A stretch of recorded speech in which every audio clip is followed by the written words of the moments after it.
بسم اللہ الرحمن الرحیم، اللہم صلی علی محمد وعلی آل محمد۔ صاحبوں، کور کمانڈر کا اجلاس ختم ہوا اور ان کی طرف سے اعلامیہ بھی جاری کر دیا گیا۔ اس میں کوئی نئی بات نہیں ہے۔ ہاں، عاصم منیر صاحب نے اپنے حریفوں کو جو ان سے گیند چھیننا چاہتے ہیں ان کو یہ ثابت کر دیا ہے کہ ابھی تک چاروں کور کمانڈر ان کے ساتھ ہیں۔ اب وہ کتنے ساتھ ہیں، دل سے کتنے نہیں ہیں، یہ ہمارا بزنس نہیں، ہم اس کو زیادہ توجہ نہیں دیں گے، یہ ان کے اندر کا معاملہ وہیں رہنے دیجیے۔ ہاں، اس پہ غور و فکر کرنی ہے۔ دیکھیے، جب آپ سلوشن ڈھونڈنے اگر بیٹھے ہیں تو کیا آپ کو سلوشن ملے گا اگر یہ سلوشن ڈھونڈنے بیٹھے تھے ان کے ساتھ مل کر؟ دیکھیے، ایک بڑی بنیادی سی بات ہے، اس کو ہمیں پہلے سمجھنا چاہیے، وہ ذہن میں سجا لیجئے تو پھر سارا کمیونیکیشن بہت آسان ہو جائے گا۔ وہ یہ ہے کہ آپ کے پاس، آپ کے ساتھ جب کوئی حادثہ ہوتا ہے تو وہ جھگڑا جب آپ نے کیا، اس وقت آپ جس اسٹیٹ آف مائنڈ میں تھے، جب آپ سلوشن ڈھونڈنے بیٹھے تو آپ کا اسٹیٹ آف مائنڈ مختلف ہونا چاہیے، بڑا کول ڈاؤن ہونا چاہیے، ذرا دماغ کھلنا چاہیے۔ وہ اسٹیٹ آف مائنڈ نہیں ہونا چاہیے جس اسٹیٹ آف مائنڈ میں آپ نے جھگڑا کیا تھا، ورنہ اگر اسی اسٹیٹ آف مائنڈ میں آپ ہیں ابھی تک اور سلوشن کی میز پہ نیگوسیشن کی بیٹھے ہیں تو حل نہیں ملے گا اور کوئی نیا حادثہ جنم لے گا۔ یہ بہت اہم بات ہے، اس کو ذہن میں رکھیے۔ انہوں نے حکومت ٹوپل کی، جرنیلوں نے، اب تک مجھے یہ بتا دیں کہ 3 بڑے فائدے یہ ہوئے: معیشت بہتر ہوئی، مہنگائی ختم ہو گئی، اور باہر کی دنیا سے تعلقات بہتر ہوئے، سیاسی استحکام حاصل ہوا، ٹیکس کلیکشن بڑھ گیا، ایکسپورٹ بڑھ گئی، امپورٹ کم ہو گئی۔ کوئی ایک کام بتا دیں یہ 2 سال میں انہوں نے کیا ہو، ایک کام؟ کچھ بھی نہیں، صفر۔ اچھا، اب ان کو اپنی یہ سوچ جو ہے اس کو کم از کم ذرا اوپن کرنا چاہیے۔ حقیقت یہ ہے کہ جرنیلوں نے نون لیگ اور پی پی کا ساتھ دے کر مکمل طور پہ بدنامی حاصل کی ہے۔ آج سے پہلے یہ جرنیل جو کچھ بھی کر رہے تھے، بڑے بڑے کمیشن کھا رہے تھے، فوج نہیں، صرف جرنیل اوپر والے، یہ بڑے بڑے کمیشن کھا رہے تھے، ان کے بڑے بڑے بزنسز چل رہے تھے اور ان پر ایک پردہ پڑا ہوا تھا، اور اس پردے کے آگے ہم جیسے لوگ کھڑے ہوئے تھے، ڈیفینڈر، خدائی خدمتگار، جو فوج کو ذرا سا برا کہہ دے اس سے سلام دعا بند کر دیتے تھے ہم۔ وہ ڈیفینڈر سب بھاگ گئے، وہ پردہ اب اٹھ گیا ان کی حمایت کی وجہ سے۔ کس کی؟ پی پی اور نون کی۔ پاکستان کو اتنا نقصان آج تک بھارت نہیں پہنچا سکا جتنا نقصان باجوہ اور ان کے ہمنوا پہنچا رہے ہیں اور پہنچا چکے ہیں۔ اگر آپ آج 10 کروڑ لوگوں کے گلے بھی کاٹ دیں نا عاصم منیر صاحب، تو وہ عمران خان کو ہی لیڈر مانیں گے۔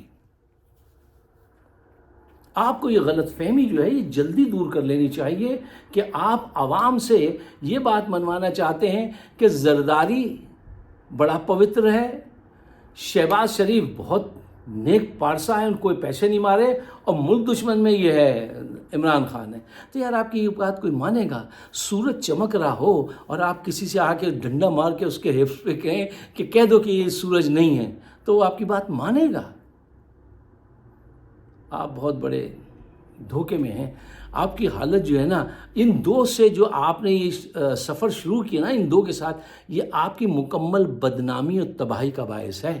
یہ گاؤں کے چودھری کے اس بڑے لڑکے کی طرح ہیں اس وقت کہ جس نے بازار حسن سے 2 طوائفوں سے شادی کر لی، ان کو گھر لے آیا ہے، ان کو برقعے پہنائے اور خود ٹوپی رکھ کے بازار میں گھوم رہا ہے اور پھل خرید رہا ہے، سبزی خرید رہا ہے، اور لوگ ان کو دیکھ رہے ہیں۔ لوگوں کو سب پتہ ہے کہ یہ کون ہے پردے کے پیچھے، اور ایک خاتون کبھی کبھی نقاب اٹھا کے آنکھ بھی مار لیتی ہے عوام کو، اپنا وہ پرانا شوق پورا کر لیتی ہے۔ عوام سب سمجھ رہی ہے، اور یہ سمجھ رہا ہے کہ عوام سمجھ رہی ہے، بلکہ دعا دے رہی ہے کہ دیکھو کتنے نیک کر دیا۔ یہ سمجھتے رہیں عوام، دیکھو پبلک از دا وائزسٹ کرٹک، وہ سب سمجھتے ہیں، آپ نہ مانیں۔ پوری دنیا عمران خان کو آج سب سے بڑا لیڈر مانتی ہے، اس وقت صرف پاکستان کا نہیں، پوری دنیا کا۔ آپ نہ مانیں، اس سے کیا فرق پڑتا ہے؟ دیکھیے مسئلہ کیا ہے، اگر اس کے آپ روٹ کاز کو جاننے کی کوشش کریں۔ دیکھیے یہ جرنیل جو ہے نا، ساری دنیا کے جرنیلوں کا یہی حال ہوتا ہے. یہ چیزوں کو، ناکام جو جرنیل ہوتے ہیں وہ ذہین والے نے، یہ چیزوں کو ویسے دیکھتے ہیں جیسے یہ دیکھنا چاہتے ہیں، ویسے نہیں دیکھتے جیسی وہ ہیں.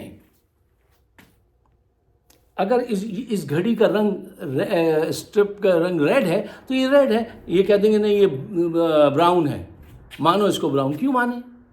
کون مانے گا؟ چیزوں کو ویسے دیکھیے جیسی وہ ہیں. یہ کہتے ہیں ہم ڈنڈے سے ٹھیک کر دیں گے اور منوائیں گے.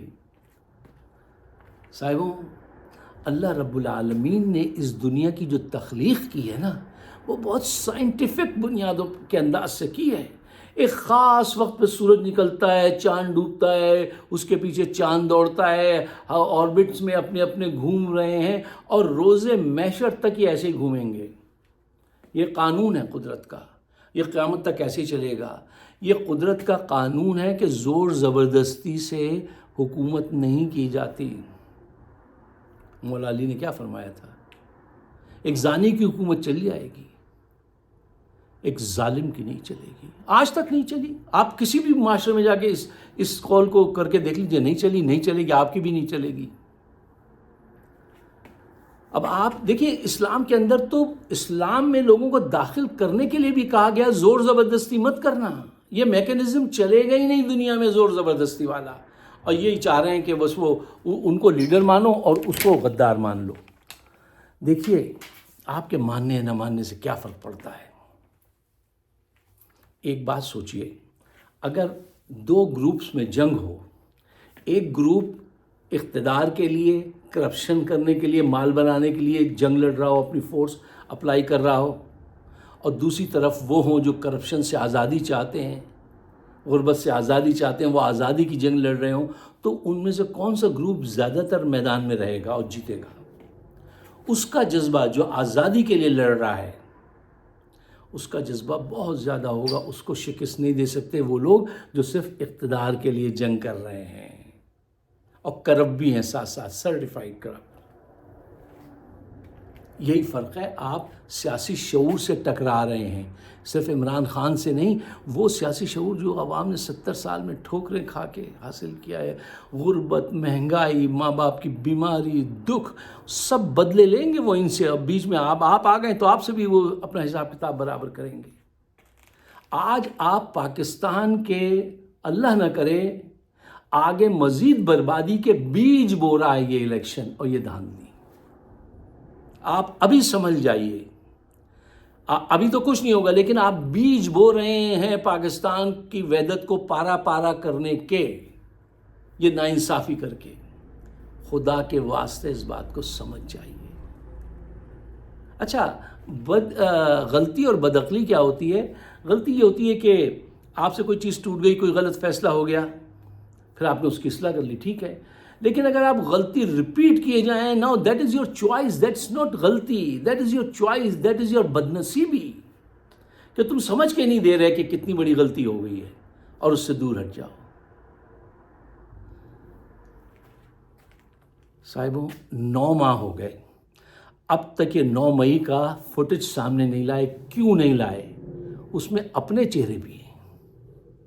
کیا یہ بات سمجھنے میں دیر لگے گی کہ جو فوٹیج موجود ہے وہ اب تک کیوں سامنے نہیں لائے؟ کوئی وجہ ہے نا. اب اس سے ڈراتے رہیں گے آپ ساری زندگی. یار، جنہوں نے اگر کوئی پتھر مارے ہیں تو ان کو فوراً سزا دیجیے. میں یہ کہتا ہوں، چاہے وہ ان کا تعلق نون لیگ سے ہو، ISI سے ہو، PTI سے ہو، جو بھی ہو، جس نے بھی حرکت کی اس کو آپ سزا دیں. لیکن آپ عمران کو گھیرنے کے لیے، جس کا کوئی تعلق نہیں تھا، یہ چکر چلائیں تو پوری قوم اس کے ساتھ کھڑی ہوگی، آپ کے ساتھ کھڑی نہیں ہوگی. دیکھیے، میں نے پہلے اس پہ پروگرام بھی کیا تھا. عمران خان صاحب سے کہا تھا، یار ساری باتیں سب کو معاف کرو، پاکستان کو زیادہ عزیز رکھو، پاکستان کو ایک فیور دے دو، سب مل کے ایک فیور دے دو، سب کو معاف کر کے اب آگے بڑھو. عمران کا حق بنتا ہے، اس کو حکومت بنانے دیجیے، اس کے ساتھ لگ جائیے معیشت بہتر کرنے کے لیے، سیاسی استحکام کے لیے. یہ چور، ان طوائفوں کے ساتھ جب تک آپ سفر کریں گے، لوگ آپ پہ پھبدی کسیں گے، نعرے کسیں گے. آپ کی اگر یہی خواہش ہے تو لوگ محلے میں سے گزرتے ہوئے آپ کو پتھر ماریں اور نعرے کسیں، تو یہ آپ کی غلطی، آپ کی چوائس ہے، نوٹ غلطی نہیں، آپ کی چوائس ہے. اگر آپ میرے خیالات سے اتفاق کرتے ہیں تو پاکستان کے بہتر مستقبل کے لیے اس کو شیئر ضرور کیجیے گا اور مجھے اپنے خیالات سے نوازیے گا. ہمارا شو ہوتا ہے فائق صدیقی شو آن یوٹیوب, اس کو سبسکرائب کیجیے گا. آپ سب کا بہت شکریہ. خدا حافظ.